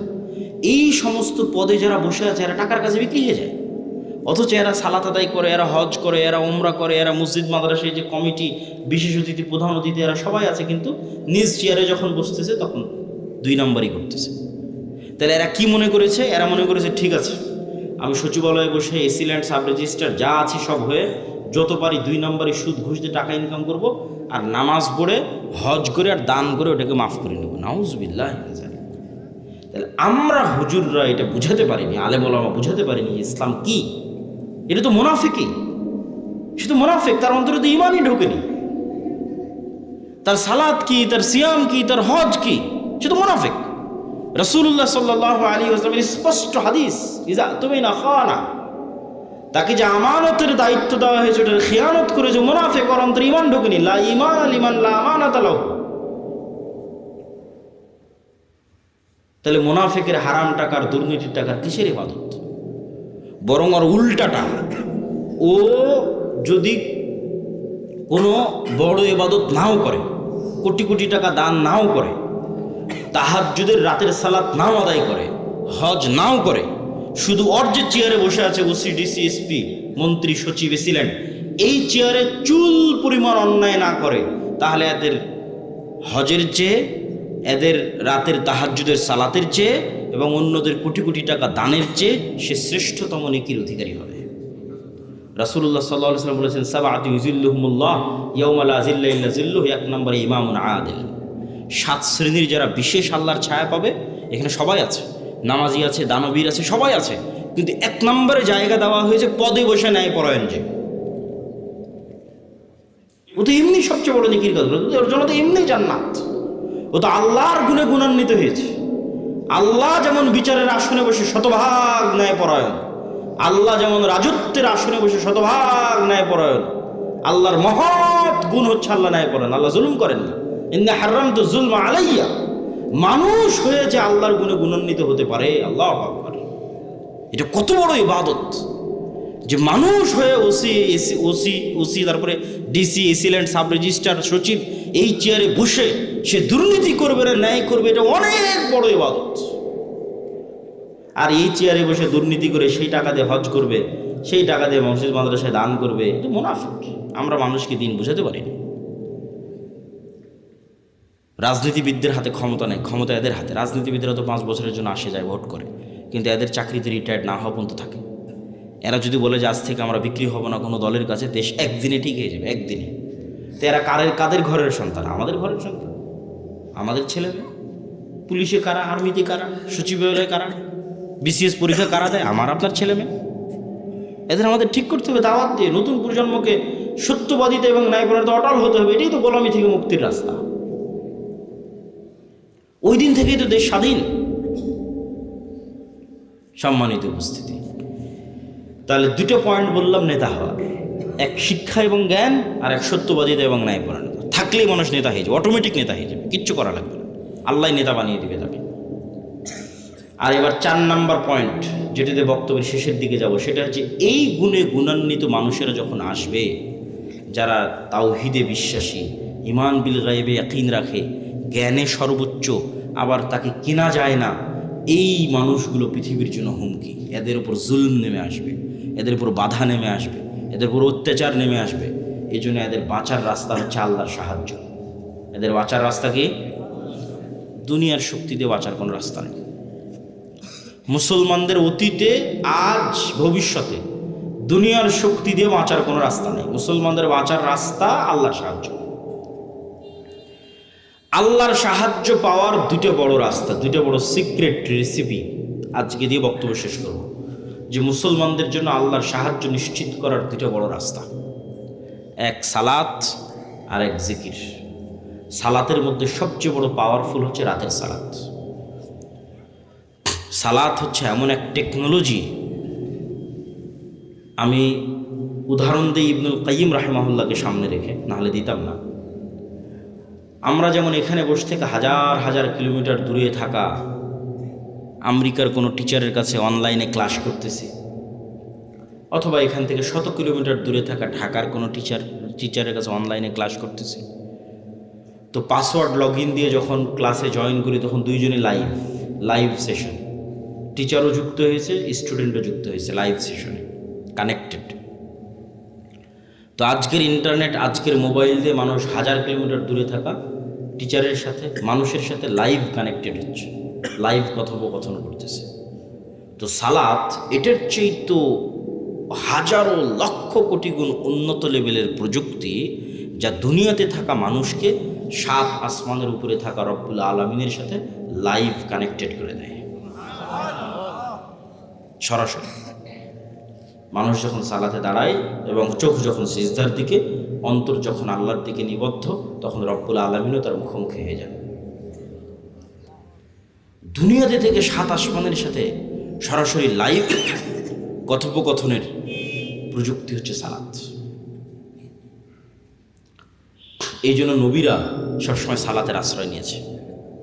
সূর্যগ্রহণে সালাত, চন্দ্রগ্রহণে সালাত, বৃষ্টি প্রার্থনায় সালাত, জানাজায় সালাত, বিপদ আপদে সালাত, রাতে সালাত। রাসূলুল্লাহ সাল্লাল্লাহু আলাইহি ওয়াসাল্লাম বদরের যুদ্ধের আগের দিন লম্বা রাতের সালাত আদায় করেছেন। আবু বকর রাদিয়াল্লাহু তাআলা আনহু বলছেন, কাফাকা মুনাশাদাতাকা রাব্বাক, হে রাসূলুল্লাহ, হে আল্লাহর নবী, আপনি নবী হয়ে আল্লাহর কাছে এত মোনাজাত করা লাগে, এত দোয়া করা লাগে, যথেষ্ট হয়েছে, বাস, আর করার দরকার নাই, আল্লাহ তো আপনাকে এমনি সহযোগিতা করবে। তাহলে কি পরিমাণ লম্বা রাতের সালাত মুহাম্মদ সাল্লাল্লাহু আলাইহি ওয়াসাল্লাম আদায় করেছেন, আর কি পরিমাণ দোয়া আল্লাহ সুবহানাহু ওয়া তাআলার কাছে করেছেন, যে আবু বকর রাদিয়াল্লাহু তাআলা আনহুর মতো সাহাবী এই দোয়ায় ক্লান্ত হয়ে গেছে, রাতের সালাতে ক্লান্ত হয়ে গেছে। তাহলে এখন বুঝেন, মুহাম্মদ সাল্লাল্লাহু আলাইহি ওয়াসাল্লাম আমার, আপনার এবং আবু বকর রাদিয়াল্লাহু তাআলার চেয়ে বেশি জানতেন যে কাল বদরের যুদ্ধে দুনিয়ার শক্তি দিয়ে আমার বিজয় সম্ভব নয়। কাল বদরের যুদ্ধে আমাকে জিততে হলে কার সাহায্য লাগবে? আল্লাহ। আর আল্লাহর সাহায্য পেতে হলে আমাকে রাতের সালাতে দাঁড়াতে হবে। তাহলে পৃথিবীর সর্বশ্রেষ্ঠ রাসূল, সর্বশ্রেষ্ঠ মানুষ আল্লাহর সাহায্য নেবেন, এই জন্য রাতে ঘন্টার পর ঘন্টা রব্বুল আলামিনের সামনে দাঁড়িয়ে আছেন। আর আমি এবং আপনি রাতের সালাত তো বহু দূরের কথা, 5 ওয়াক্ত সালাত আদায় না করেই শুধু ভোট দিয়ে ইসলাম বিজয় হয়ে যাবে, আর মিছিল করে আর তাকবীর দিয়ে ইসলাম বিজয় হয়ে যাবে, এটা সম্ভব নয়। ওই যেমন বলেছি 20-30% মানুষ শতভাগ তাওহীদপন্থী লাগবে, 20-30% ঈমান বিল গায়েব লাগবে, ঠিক তেমন তার পাশাপাশি 5 ওয়াক্ত সালাত আদায়কারী এবং রাতের সালাতে অভ্যস্ত মানুষ লাগবে। যে সালাতে নাই ও আল্লাহর গন্তির মধ্যে নেই, আর আবার ইসলাম কি, আর আবার বিপ্লব কি, আর আবার বিজয় কি, আর আবার খেলাফত কি, আর আবার শাসন কি, কিচ্ছু নেই। যে সালাতে নাই সে আল্লাহ সুবহানাহু ওয়া তাআলার গণনার মধ্যেই নাই, ওর জন্য আল্লাহর সাহায্য নাই। ও ভাগাড়ে পড়ে মারা গেল কি, ওকে কেউ উঠিয়ে নিল কি, গোলাম হয়ে গেল, সেটাও আল্লাহর দেখার নেই। আল্লাহ সুবহানাহু ওয়া তাআলার সাথে কানেক্টেড থাকা ছাড়া, আল্লাহর সাহায্য নেওয়া ছাড়া মুসলমানদের বিজয়ের কোনো রাস্তা নাই। আর আল্লাহর সাহায্য নেওয়ার জন্য সালাত আদায় করতেই হবে, আল্লাহর খাতায় নাম থাকতেই হবে। আল্লাহ আপনাকে চিনেই না, কিসের সাহায্য করবে আপনাকে? তো যে সালাতে নেয় ওকে তো আল্লাহ সুবহানাহু ওয়া তাআলা চিনবেই না। সম্মানিত উপস্থিতি, এই জন্য সালাত মোস্ট পাওয়ারফুল, আর সালাতের মধ্যে সবচেয়ে পাওয়ারফুল হচ্ছে রাতের সালাত। আমরা যেমন আমাদের ফোন, এই যে হাতে ফিঙ্গারপ্রিন্ট দিয়ে ফোন ওপেন হয়ে যাচ্ছে,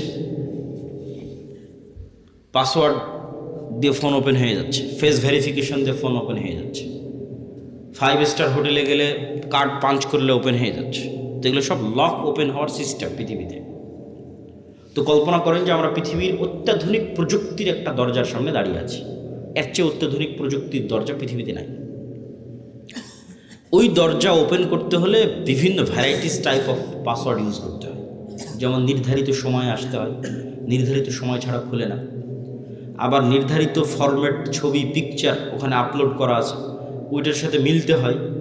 আবার ওই প্রতিটা ফরম্যাটের সাথে নির্ধারিত সাউন্ড আছে, ওটাও মিলতে হয়। যেমন ধরেন আমি এই ফরম্যাটে দাঁড়ালাম, এটার সাথে একটা সাউন্ড আছে আলহামদুলিল্লাহ রাব্বিল আলামিন। রুকুর ফরম্যাটে দাঁড়ালাম, ওটার সাথে একটা সাউন্ড আছে সুবহান রাব্বিল আযীম। টাইম মিলতে হবে, ফরম্যাট মিলতে হবে, আওয়াজ মিলতে হবে, তারপরে ওই দরজাটা খুলবে, তার আগে দরজা খুলবে না।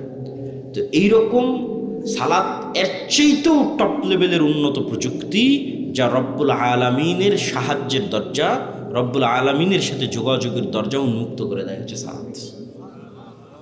এই সালাত ছাড়া আমাদের বাঁচার কোনো রাস্তা নেই। সালাত ছাড়া আমাদের উদ্ধার হওয়ার কোনো রাস্তা নেই। 2 নম্বর হচ্ছে জিকির। জিকিরের মধ্যে সবচেয়ে গুরুত্বপূর্ণ হচ্ছে সকাল সন্ধ্যার জিকির।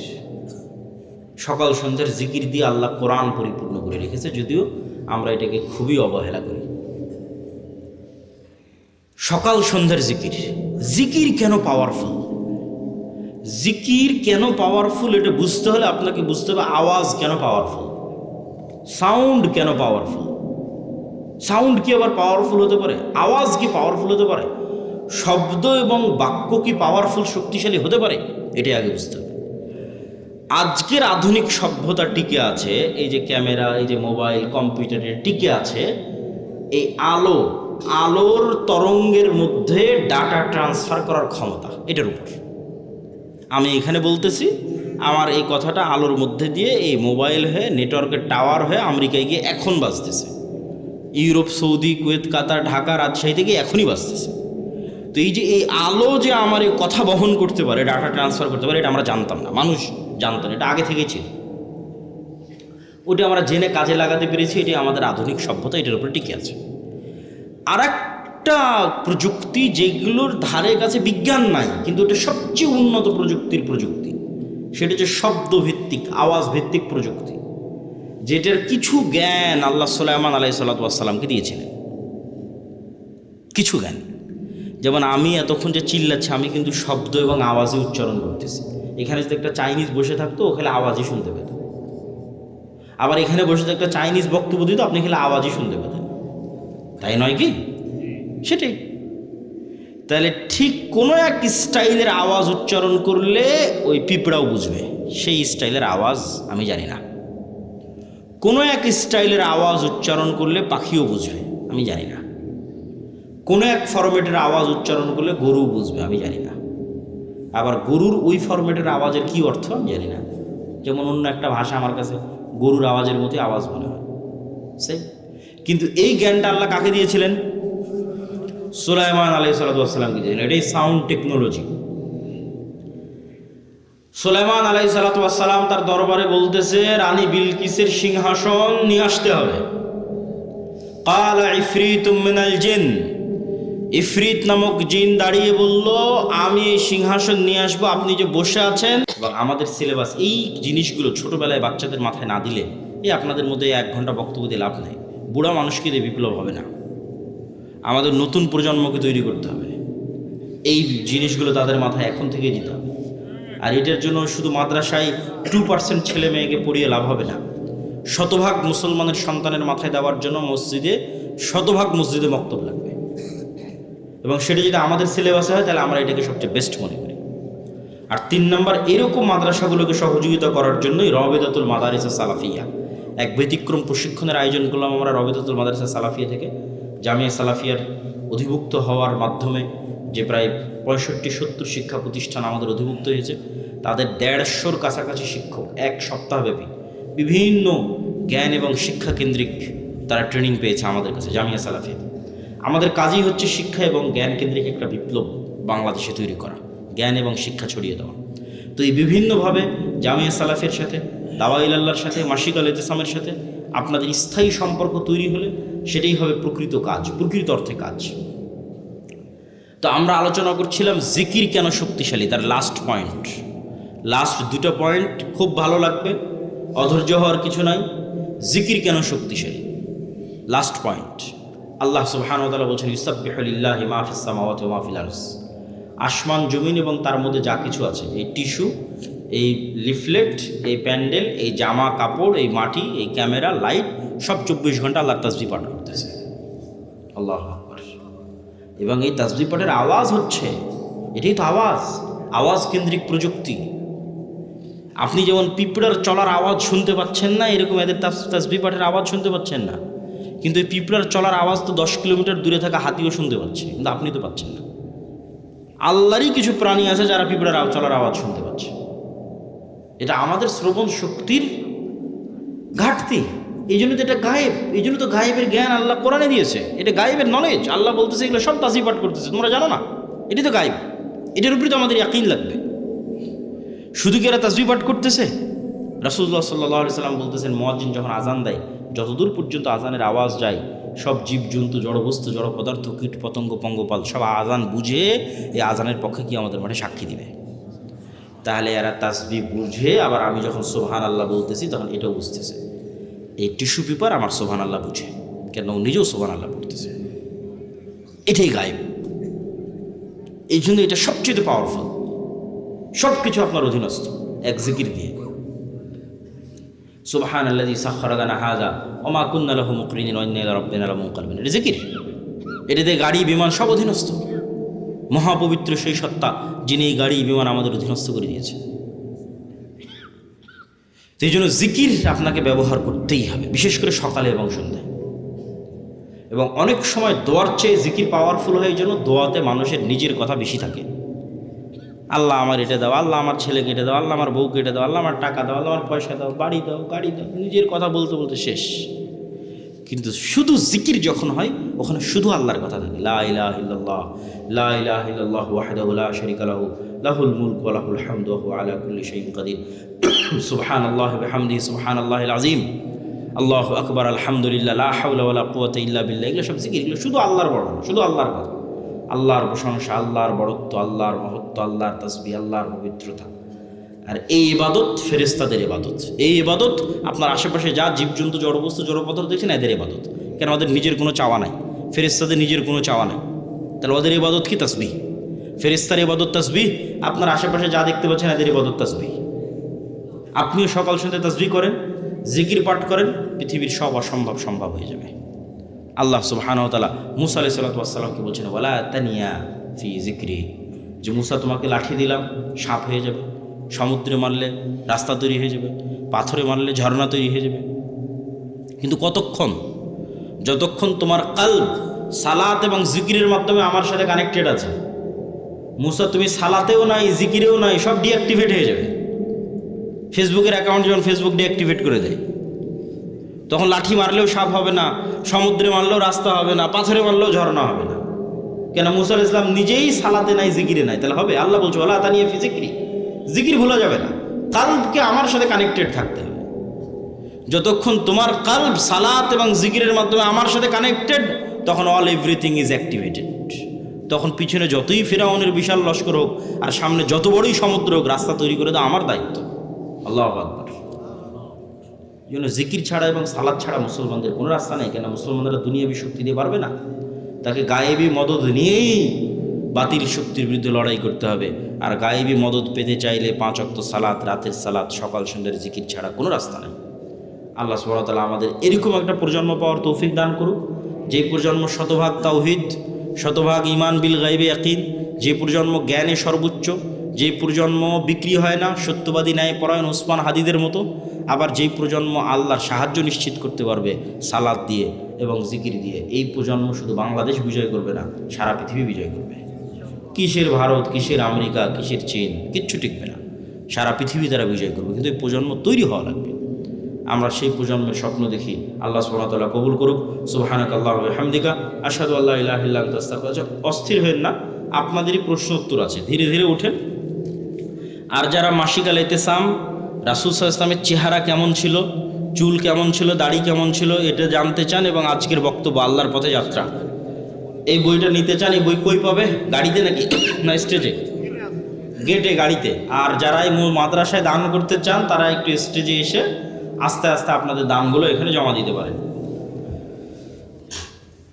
প্রশ্ন উত্তর ধীর স্থিরভাবে যাবেন। বর্তমান অর্থনৈতিক ব্যবস্থায় ব্যাংক, সুদ এগুলো হালালভাবে করার উপায় কি? বর্তমান যুগে জিহাদের সঠিক অর্থ কি?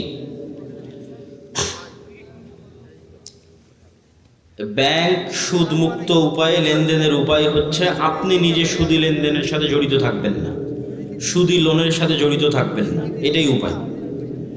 বর্তমান যুগে জিহাদের সঠিক অর্থ কি? জিহাদ মানে আল্লাহ সুবহানাহু ওয়া তাআলার রাস্তায় যুদ্ধ। সেটা অবশ্যই ইমামের অধীনে হতে হবে, সেটা অবশ্যই দেশের মাধ্যমে হতে হবে। মুসলমানদের মধ্যে বিভক্তি, মাযহাব, দলাদলি নিয়ে ইসলামের অবস্থান কি? মুসলমানেরা বানু ইসরাইলের মতো 70-71 দলে বিভক্ত হবে, এটা রাসূল সাল্লাল্লাহু আলাইহি ওয়াসাল্লাম নিজে বলে গেছেন। আর এই বিভক্তির মধ্যে বাঁচার রাস্তা হচ্ছে মা আনা আলাইহি ওয়া আসহাবি। এই বিভক্তির মধ্যে বাঁচার রাস্তা হচ্ছে সুন্নাতুল্লাহ সুন্নাতু রাসূলিহি ওয়া সুন্নাতুল খুলাফায়ে রাশিদিন। এই বিভক্তির মধ্যে বাঁচার রাস্তা হচ্ছে কিতাবুল্লাহ ওয়া সুন্নাতু রাসূলিহি। সারমর্ম হচ্ছে আল্লাহর কোরআন, নবীর হাদিস এবং সাহাবীদের আমল, এইগুলোর মাধ্যমে আমাদের নাজাত খুঁজে পেতে হবে। আমি প্রেম করে পারিবারিকভাবে বিয়ে করেছি, এই বিয়েকে আল্লাহ কবুল করবে? আগের প্রেমের জন্য ক্ষমা চাইতে হবে। বিয়ে যদি ইসলামের নিয়ম অনুযায়ী হয়ে থাকে, আমরা আল্লাহর কাছে দোয়া করি, আল্লাহ তোমার তওবা কবুল করে তোমার বিয়ে থেকে আল্লাহ কবুল করুক এবং বরকত দিক, আল্লাহুম্মা আমিন। আমার নাম মোহাইমিনুল। মোহাইমিনুল না রেখে রাখো আব্দুল মোহাইমিন। আধুনিক প্রযুক্তি, সোশ্যাল মিডিয়া, এআই, ইন্টারনেট ব্যবহারে ইসলামের দৃষ্টিভঙ্গি কি? বর্তমান সময়ে মুসলমান তরুণদের সবচেয়ে বড় নৈতিক চ্যালেঞ্জ কি? আধুনিক প্রযুক্তি, সোশ্যাল মিডিয়া, এআই, ইন্টারনেট, এগুলো থেকে বের হওয়ার আমাদের কোনো রাস্তা নাই, বরং এগুলোকে আমরা আরও কীভাবে ভালোভাবে কাজে লাগাতে পারি ইসলামের পক্ষে, তার জন্য আমাদের চেষ্টা করতে হবে। বর্তমান সময়ে মুসলমান তরুণদের সবচেয়ে বড় নৈতিক চ্যালেঞ্জ, আজকে যেটা আলোচনা করলাম এটাও নৈতিক চ্যালেঞ্জ, এর পাশাপাশি অবশ্যই অস্থিরতা, অবৈধ সম্পর্ক, সেটা একটা বড় নৈতিক চ্যালেঞ্জ। বর্তমান গণতন্ত্র অনুযায়ী এগুলো কত আলোচনা আর করবো, আজকে আলোচনাই তো করলাম সব। আমি রংপুরে চাকরি করি, মাঝে মাঝে বাড়িতে নাটোরে আসি, আমি কি বাড়িতে এসে নাটোরে সালাত কসর করতে পারবো? নিজ বাড়িতে থাকার জন্য আসলে কসর করতে পারবো না, কিন্তু সফরের মধ্যে বাড়ি হয়ে যাচ্ছ, এরকম সফর রানিং অবস্থায় থাকলে সেটা সমস্যা নেই। সালাফি কনফারেন্সে গিয়ে স্যান্ডেল হারিয়ে গেছে, তাই আর একজনের স্যান্ডেল নিয়ে চলে এসেছি, এখন করণীয় কি?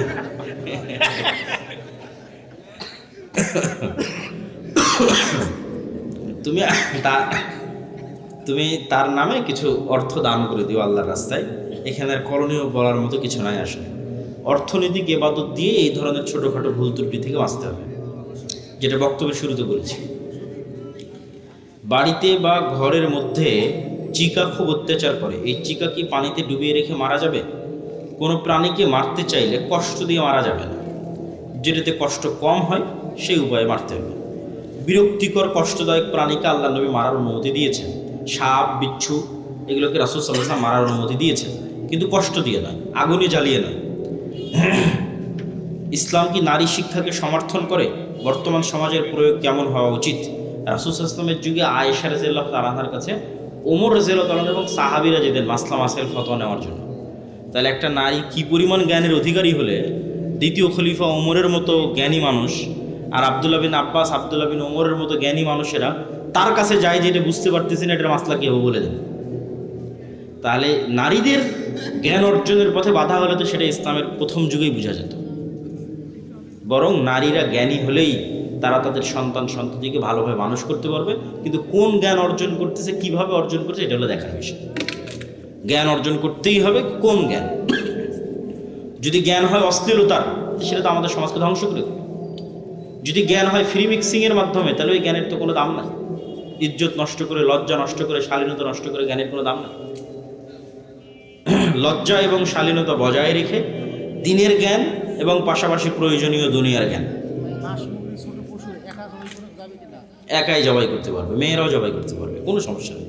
বিসমিল্লাহ আল্লাহু আকবার বললে পৃথিবীর সব প্রাণী হালাল, যা পৃথিবীর যে সমস্ত প্রাণী হালাল তার সবই হালাল বিসমিল্লাহ আল্লাহু আকবার বললে। আধুনিক ফ্যাশন ও পোশাকের ক্ষেত্রে পর্দার সীমা কোথায়? পর্দার সীমার নির্ধারণ হবে লজ্জার উপর ভিত্তি করে। মানুষের লজ্জা কতটুকু, মানুষের লজ্জা কতটুকু, এটাই নির্ভর করতেছে এই বিষয়টা নির্ধারণ করার জন্য। আপনি যদি সৌদি আরবে যান, আপনি যদি আফগানিস্তানে যান, তাহলে প্যান্ট শার্ট পরে ঘুরতেও আপনাকে লজ্জাবোধ হতে পারে, কিন্তু বাংলাদেশে আপনাকে প্যান্ট শার্ট পরে ঘুরতে লজ্জাবোধ হবে না, ইউরোপ আমেরিকা লজ্জাবোধ হবে না। তাহলে লজ্জার মাত্রাটা কোন লেভেলে আছে? আবার বাংলাদেশে দেখা যাচ্ছে কেউ যদি হাফ প্যান্ট অথবা 3/4, বিশেষ করে হাফ প্যান্ট পরে ঘুরে, তাহলে লজ্জাবোধ হতে পারে। কিন্তু ভারতেই যদি যান হাফ প্যান্ট পরে ঘুরেন, কোনো লজ্জা নেই। ইউরোপ আমেরিকায় যান, সবাই হাফ প্যান্ট পরে ঘুরতেছে, কোনো লজ্জা নেই। তাহলে এটা লজ্জার মাত্রার উপর নির্ভর করতেছে, 1 নাম্বার। 2 নাম্বার, আল্লাহ সুবহানাহু ওয়া তাআলা যে সীমা দিয়েছে সেটা তো আছে। আল্লাহ পুরুষদের জন্য যে সীমা দিয়েছে সেটা তো আছে, নারীদের জন্য যে সীমা দিয়েছে সেটা তো আছে, কিন্তু সেটার উপরেও যে আপনি বোরখা কেমন পড়তেছেন, আটোশোটো পড়তেছেন কিনা, মুখ ঢাকতেছেন কিনা, এগুলো সব নির্ভর করতেছে অন্তরের লজ্জার উপর। তো লজ্জাশীলা হওয়াটা অন্তরের বিষয়। আপনি বোরখা পরে পুরুষ মানুষের সাথে কথা বললেন, এটা তো পর্দা হলো না। তাহলে তো আপনি পর্দা বুঝলেন না, আপনি মনে করলেন পর্দা মানে পোশাক। পর্দা মানে তো পোশাক নয়, পোশাক পর্দার একটা অনুষঙ্গ, এবং বেপর্দা অনেক বড় শাস্তি। আদম আলাইহিস সালাতু ওয়াস সালাম এবং হাওয়া আলাইহিস সালাতু ওয়াস সালামকে জান্নাতে সর্বপ্রথম শাস্তি দেওয়া হয়েছে উলঙ্গ হওয়ার মাধ্যমে, জামা খুলে নেওয়ার মাধ্যমে। এটা অপমান, কিন্তু আমরা ওই শাস্তি ও অপমানটাকে নিজেদের জন্য সাজসজ্জা এবং ফ্যাশন বানিয়ে নিয়েছি। তাহলে আমাদেরকে আল্লাহ এবং আল্লাহ রসুলের সীমা বুঝতে হবে, এবং ওই সীমার প্রয়োগ হবে অন্তরের তাকওয়া এবং অন্তরের লজ্জা অনুযায়ী। যে মেয়ে যত লজ্জাশীলা সে তেমন ঢিলে ঢালা পোশাক পরবে, সে তত পুরুষ সমাজ থেকে নিজেকে দূরে রাখার চেষ্টা করবে, পুরুষদের সংমিশ্রণ থেকে। নামাজরত ব্যক্তির কতটুকু সামনে দিয়ে চলাচল করা যাবে? নামাজরত ব্যক্তির সামনে দিয়ে একটা ছাগল চলাচল করে চলে যাবে এরকম একটা দূরত্ব বজায় রেখে, তথা 2 হাত বা 3 হাত এরকম একটা দূরত্ব বজায় রেখে চলাচল করা যাবে। তবে সেক্ষেত্রে সূত্রা ব্যবহার করা সবচেয়ে ভালো, এবং নামাজি যখন সালাতে দাঁড়াবে তখনই তিনি সূত্রা দিয়ে সালাতে দাঁড়াবেন, এটা সবচেয়ে উত্তম। মূল কথা হচ্ছে সালাত আদায়কারীর যেন ডিস্টার্ব না হয়। আর সম্পূর্ণরূপে নিষিদ্ধ হচ্ছে তার সিজদার জায়গার মধ্যে দিয়ে অতিক্রম করা। সিজদার জায়গার মধ্যে দিয়ে অতিক্রম করলে সালাত ছেড়ে দিয়ে ওর সাথে মারামারি লেগে যেতে হবে। যে সিজদার জায়গার মধ্যে দিয়ে অতিক্রম করবে সালাত অবস্থায় তার সাথে ফাইট হবে, মানে তাকে শক্তভাবে বাধা দিতে হবে, সে যেন সিজদার মধ্যে দিয়ে অতিক্রম না করতে পারে, কেননা সে আস্ত শয়তান যে সিজদার মধ্যে দিয়ে অতিক্রম করতেছে। সালাত আদায়কারী ডিস্টার্ব হয় না এরকম দূরত্ব বজায় রেখে যেতে হবে। আমাদের কর্জে হাসানা প্রজেক্ট সম্পর্কে একজন জানতে চেয়েছে। এটা আমাদের একটা পরীক্ষামূলক প্রজেক্ট, যদিও উদ্যোগটা অনেক সুদূর প্রসারী। আমরা এখনও আমাদের পরিচিত লেভেলের মধ্যেই কর্জে হাসানা দিচ্ছি, এবং যারা কর্জে হাসানা ফান্ডে জমা রাখতে চাচ্ছে তাদেরটা জমা নিচ্ছি। ধীরে ধীরে আমরা এটা বাড়াবো ইনশাআল্লাহ। এক পরিবারে ছেলে ও ছেলের বউ নামাজ পড়ে না, ওই ছেলের খাবার খাওয়া যাবে, পোশাক পরা যাবে। মেয়ে সালাত পড়ে না, তার পোশাক দিলে পরা যাবে। মেয়ে জামাই শুধু খায় এবং ঘরে খাবার খাওয়া যাবে। সালাত যদি একদমই না পড়ে, মানে 5 ওয়াক্ত সালাতেও নাই, জুমার সালাতেও নাই, তাহলে এটা পরিপূর্ণরূপে কাফের, এতে সন্দেহের কোনো অবকাশ নেই। খাতামাল্লাহু আলা কুলুবিহিম, আল্লাহর অন্তরে মোহর মেরে দিয়েছে। সালাতে অবহেলা করে, ওয়াইলুল লিল মুসাল্লিন আল্লাযীনা হুম আন সালাতিহিম সাহুন, পড়ে নিয়মিত নয়, চেষ্টা করে বাদ চলে যায়, এরকম ব্যক্তিকে সরাসরি কাফের বলা যাবে না, ফাসেক বলতে হবে। তার সাথে খাবার গ্রহণ করা যাবে। আর একদমই সালাতের কোনো নামগন্ধ নাই এরকম মানুষের বাড়িতে যাতায়াত করা, তাদের বাড়িতে খাওয়া দাওয়া করা উচিত নয়, বরং বয়কট করাই উচিত।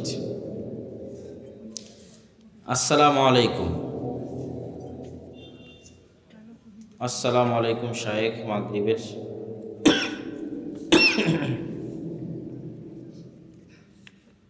ফেতরার চাউল, এখনো তো রমজান মাস কি চলে আসছে নাকি যে ফেতরার প্রশ্ন শুরু হয়ে গেল?